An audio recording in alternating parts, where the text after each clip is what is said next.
नमस्कार मित्रांनो, आपल्या सनातन मराठी ब्लॉग या चॅनलवरती तुमचं सर्वांचं मनपूर्वक स्वागत आहे। आज आपल्या एका अतिशय खास प्रवासाची सुरुवात होत आहे। आम्ही धर्माबाद येथून श्री क्षेत्र पंढरपूरकडे निघालो आहोत।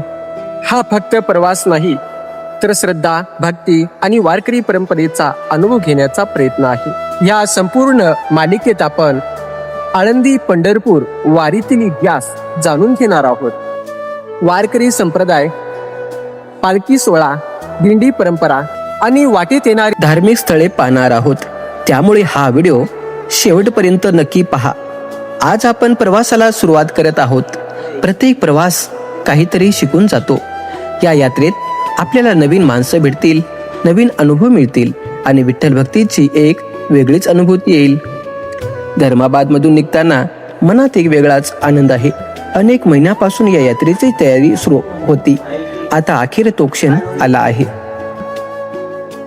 मित्रांनो, प्रवासाला निघण्यापूर्वी आपण सर्वांनी सुरक्षिततेची काळजी घ्यावी। आवश्यक औषधे, पाण्याची बाटली, ओळखपत्र, मोबाईल, चार्जर, रेनकोट किंवा छत्री आणि आरामदायी कपडे सोबत ठेवणे महत्त्वाचे आहे। आपण आता धर्माबाद मागे सोडले आहे। खिडकीतून दिसणारी हिरवीगार शेती, छोटे गाव, रस्त्यावरची माणसं आणि निसर्ग मन प्रसन्न करत आहे। आजच्या व्हिडिओमध्ये मी तुम्हाला एक महत्त्वाची गोष्ट सांगू इच्छितो।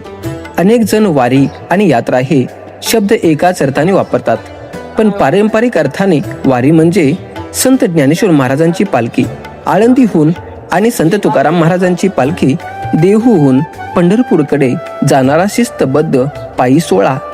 लाखो वारकरी या पालखीसोबत चालतात।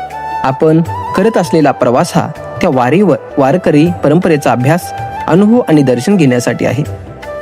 इथे थोडा वेळ विश्रांती घेत आहोत।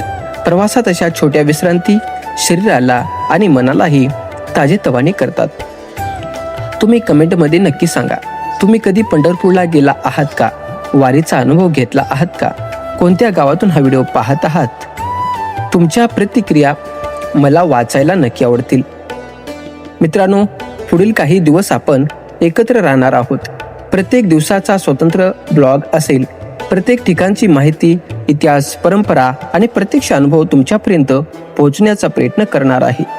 जर तुम्ही हा व्हिडिओ आतापर्यंत पाहिला असेल तर व्हिडिओला लाईक नक्की करा। त्यामुळे अशा भक्तिमय आणि माहितीपूर्ण व्हिडिओ अधिक लोकांपर्यंत पोहोचण्यास मदत होते। आणि जर तुम्ही आपल्या सनातन मराठी ब्लॉग चॅनलवर नवीन असाल तर चॅनलला सबस्क्राईब करून बेल आयकॉन दाबा, म्हणजे पुढील भाग चुकणार नाही। आजचा प्रवास अजून सुरूच आहे। पुढील भागात आपण श्री क्षेत्र पंढरपूरमध्ये पोहोचू, चंद्रभागा नदीचे दर्शन घेऊ आणि विठ्ठल रुक्मिणी मंदिर परिसरातील भक्तिमय वातावरण अनुभवू। तोपर्यंत रामकृष्ण हरी।